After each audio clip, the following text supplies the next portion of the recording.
હવે મિત્રો આપણે વિકાસની પ્રક્રિયામાં આગળ અભ્યાસ કરીશું। તો મેં તમને આગળ કહ્યું તે પ્રમાણે કે વિશિષ્ટ પેશીઓની સંખ્યામાં વધારો થવાથી વિશિષ્ટ પેશીઓનો સમૂહ અમુક વિશિષ્ટ અંગ રચવા સાથે સંકળાય છે। હવે મિત્રો આ જે વિશિષ્ટ પેશીઓમાંથી અંગની રચના થાય છે તેને આપણે અંગજનનની પ્રક્રિયા કહી શકીએ છીએ। એટલે કે અમુક પેશીઓમાંથી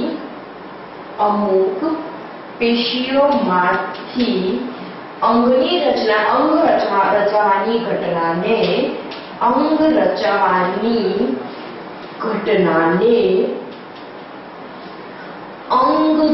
કહીએ છીએ। અંગજનન અથવા તો અંગજનન એટલે કે જળવું બનવું એટલે કે અંગ બનવાની પ્રક્રિયા કહે છે।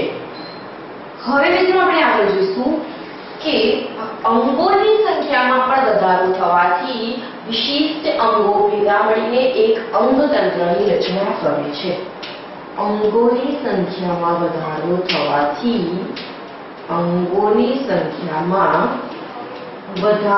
થવાથી અમુક વિશિષ્ટ અંગો ભેગા મળીને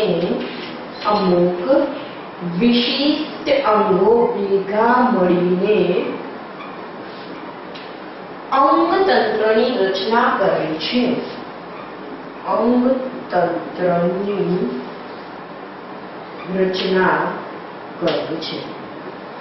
હવે મિત્રો હું તમને વિભેદન વિશે સમજાવીશ કે વિભેદન એ શું છે।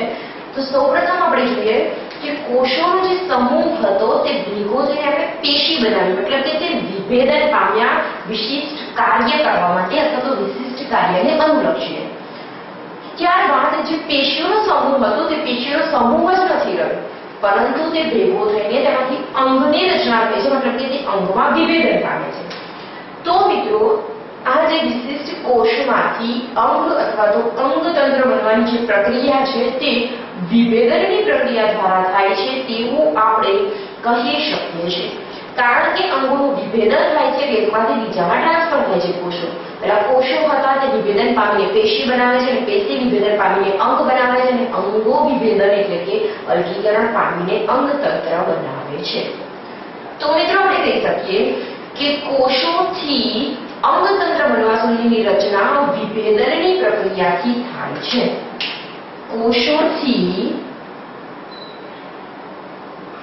અંગતંત્ર બનવા સુધીની ઘટના અંગતંત્ર અથવા તો બનવા સુધીની ક્રિયા વિભેદનની પ્રક્રિયા દ્વારા થાય છે। હવે મિત્રો આપણે પણ કહી શકીએ કે વિભેદન એ સજીવ શરીરનું એક અગત્યનું લક્ષણ છે। વિભેદન એ સજીવનું એક અગત્યનું લક્ષણ છે।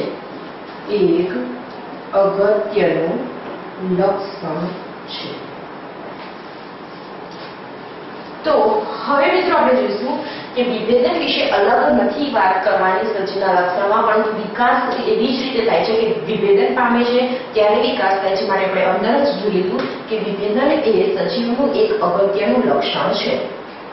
હવે મિત્રો આપણે જોઈશું કે વિકાસ એ શું છે। તો મિત્રો કોઈ પણ સજીવનો દેહ છે તે બનવા માટે એટલે કે જ્યારે સમાગમની પ્રક્રિયાથી ફલન થયું ફલનથી ફલિતાંડ રચાયું ફલિતાંડમાંથી પૂરેપૂરું નવો સજીવ દેહ બનવા માટે કોષોની સંખ્યામાં કોષ વિભાજનની પ્રક્રિયાથી સંખ્યામાં વધારો થાય છે અને ત્યારબાદ આપણે જોઈ શકીએ કે વિભેદનની પ્રક્રિયા થાય છે કોષોના માટે તેમાંથી વિશિષ્ટ અંગતંત્રની રચના થાય છે અને એ જે આખી સળંગ પ્રક્રિયા છે તેને આપણે વિકાસની પ્રક્રિયા કહી શકીએ છીએ। માટે આપણે એવી રીતે ડિફાઇન કરી શકીએ છીએ કે કોષોના સમૂહના વિભેદનની પ્રક્રિયાથી પૂરેપૂરા બધા અંગતંત્રો અથવા સજીવનો દેહ બનવાની આખી જે ક્રિયા છે તેને આપણે સજીવનો વિકાસ થયો એવું કહી શકીએ છીએ।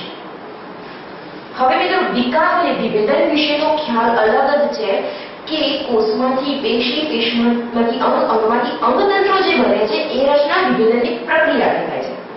પરંતુ ફલિતાંડમાંથી પૂરેપૂરા સજીવનો દેહ જે બને છે એટલે કે ફલિતાંડના કોષ વિભાજનથી કોષનો સમૂહ રચાવાથી તેમાંથી વિભેદનની પ્રક્રિયા થવાથી પૂરેપૂરા સજીવ શરીરના વેગનું નિર્માણ થાય છે.